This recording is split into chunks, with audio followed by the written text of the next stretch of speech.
Section 1.5, Measurement. The study of chemistry depends heavily on measurement. For instance, chemists use measurement to compare the properties of different substances and to assess changes resulting from an experiment.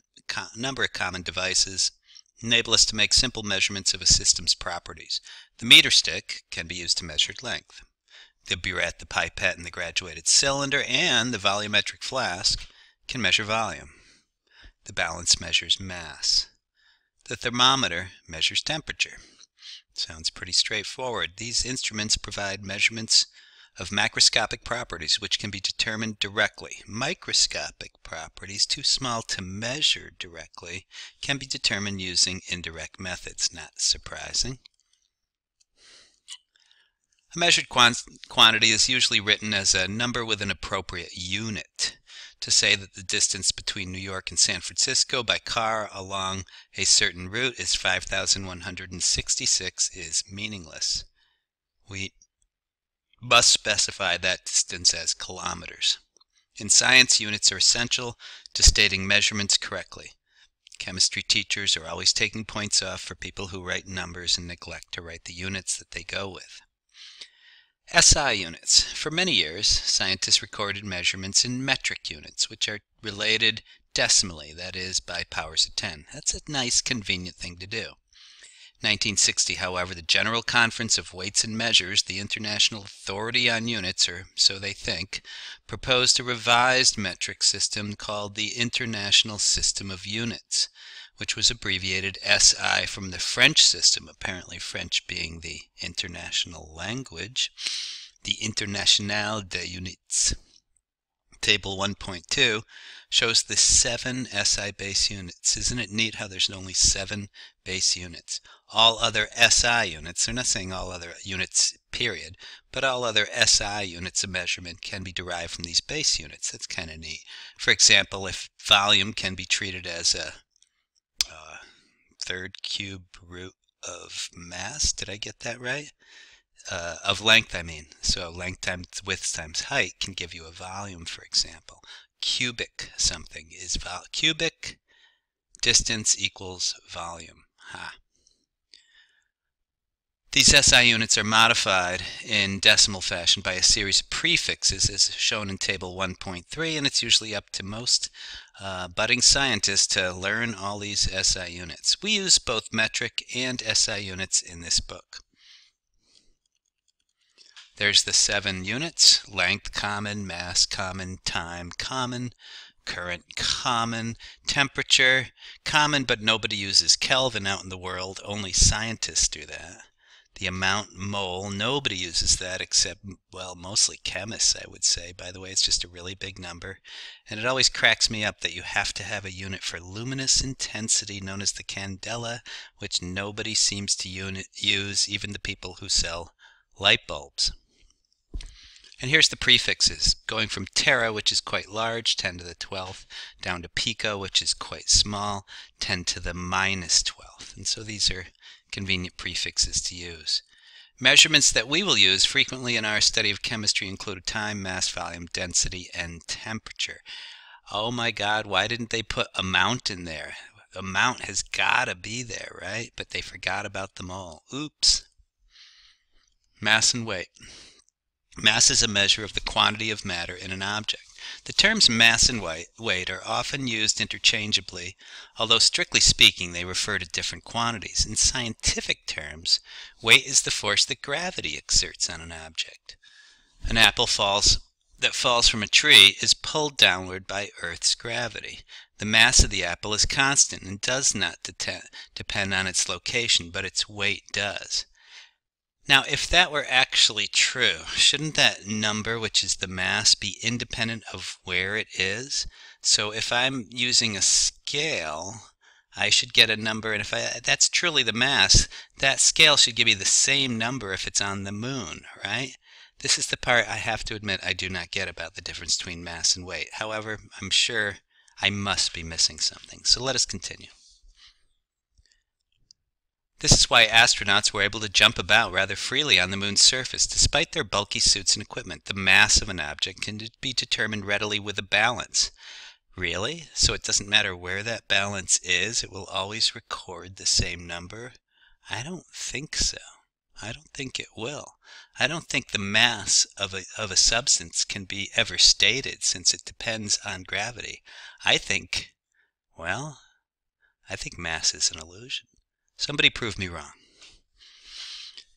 The mass of an object can be determined readily with a balance, and this process oddly is called weighing, but scientists are always trying to say, could you please mass that object for me? Meaning, don't take its weight, take its mass. And you've heard my comments on that. The SI, base unit of mass, is the kilogram. Why they chose the kilogram and rather than the gram, since they put a prefix in it, always baffles me. Why can't it just be the gram? But anyhow, it's the kilogram, not the gram. But in chemistry, the smaller gram is more convenient. Yeah, and why put a prefix in front of it at all, right? Volume is length cubed. I like that. So its SI-derived unit is the cubic meter. Generally, however, chemists work with smaller volumes than that, and I think it's true, at least bench chemists rather than pilot plant chemists. So they use the cubic centimeter quite frequently. And they also use the cubic decimeter, but they never call it that. I reread this, I read this before I spoke it, and the cubic decimeter is a term I'd never really seen, or if I had seen it, I hadn't really thought about it much. A cubic decimeter is a liter. 10 centimeters by 10 centimeters by 10 centimeters equals 1,000, I should say, cubic centimeters. And that's a liter. Fine. Another common non-SI unit of volume is the liter. As I was saying, another common non-SI unit of volume is the liter. A liter is the volume occupied by 1 cubic decimeter. Wow, they really like the cubic decimeter, don't they? Chemists generally use liters and milliliters for liquid volume. A liter is 1,000 milliliters, or 1,000 cubic centimeters. It's always egregiously wrong when people go the wrong way, when they say that, 1 kilogram equals 0.001 grams, which I get frequently when grading tests. You end up being off by a factor of 1,000,000, so try to get those units right. Imagine a kilo, a big heavy object. Imagine 1,000 milliliter volumetric flask or graduated cylinder, which is, a large one. So anyhow, that's always helpful, I believe. Scrolling down. The SI-derived unit for density is the kilogram per cubic meter. My God. I've always used grams per cubic centimeter, which I hope is the same object. It is. It's the same amount. There's water being exactly 1. Nice. Kilogram per cubic meter. Wow, I never use that. This unit is awkwardly large for most chemical applications, therefore grams per cubic centimeter and its equivalent, grams per milliliter. Ooh, they just said something really important there. There's no difference between a cubic centimeter and a milliliter. No difference at all. They're commonly used for solid and liquid densities. Just because it's squarish, people tend to use cubic centimeters for solids and milliliters for liquids, but not always. And here's the densities of several substances. This is good to know that air has a density that's 1,000 times lighter than a common liquid such as water. And there it is there. And solids don't vary all that much in their densities for the common, ones we see here on Earth.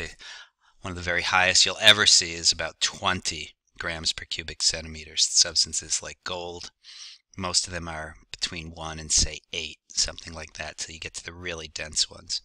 Gold's a precious metal that's chemically unreactive. It's used mainly in jewelry, dentistry, and electronic devices. A piece of gold ingot with a mass of 257 grams has a volume of 13.3 cubic centimeters. You can then calculate the density. They do so in that problem, and we'll finish up with temperature scales. 3 temperature scales are currently in use. These are Fahrenheit, degrees Celsius, and Kelvin. Oh, I should say degrees Fahrenheit, degrees Celsius, and Kelvin. If you say degrees Kelvin, your professor or teacher will feel so sorry for you because it's so wrong to say degrees Kelvin. You never say degrees Kelvin, you just say Kelvin. This is one of the more foolish things in science. The Fahrenheit scale, which is the most commonly used scale in the United States outside the laboratory, defines the normal freezing and boiling points of water to be exactly 32 Fahrenheit and 212 degrees Fahrenheit, respectively. The Celsius scale divides the range between the freezing point, 0 degrees Celsius, and boiling point, 100 degrees Celsius of water, into 100 degrees. As Table 1.2 shows, the Kelvin is the SI base unit of temperature. It is the absolute temperature scale. By absolute, we mean that 0 on the Kelvin scale, denoted by 0 Kelvin, don't say degrees, is the lowest temperature that can be attained theoretically. Take-home message, it can never be negative. This is handy mathematically. It's crucial mathematically, really. The other units fail horribly when you try to throw them in formulas where 0 shows up somewhere above the lowest possible temperature. So it's really important to use Kelvin for any mathematical manipulation. On the other hand, 0 degrees Fahrenheit and 0 degrees Celsius are based on the behavior in an arbitrarily chosen substance, water. True. Figure 1.8 compares the three temperature scales. Fine. The size of a degree on the Fahrenheit scale is only 100 divided by 180, or 5/9 of a degree on the Celsius scale. So 1 degree Celsius does not equal 1 degree Fahrenheit. Good to know. To convert from degrees Fahrenheit to degrees Celsius, we have to use this inconvenient formula. And to go from Celsius to Fahrenheit, we have a slightly different formula. Both the Celsius and the Kelvin scales have units of equal magnitude. So 1 degree Celsius is the same as 1 Kelvin. Experimental studies have shown that absolute 0 on the Kelvin scale goes down to minus 273.15, at which point all molecular motion ceases, and it's interesting to consider what might happen if anybody had got to all of that. So we can use the following equation to convert degrees Celsius to Kelvin. Just add 273.15 to your Celsius and you have Kelvin. You may wonder what this part is for. Well, that's simply to change the units, to go from Celsius to Kelvin. Isn't it weird how you have to do 1 over 1 there? But you just add a little your Celsius and you get your Kelvin. I believe that is it. This ends section 1.5.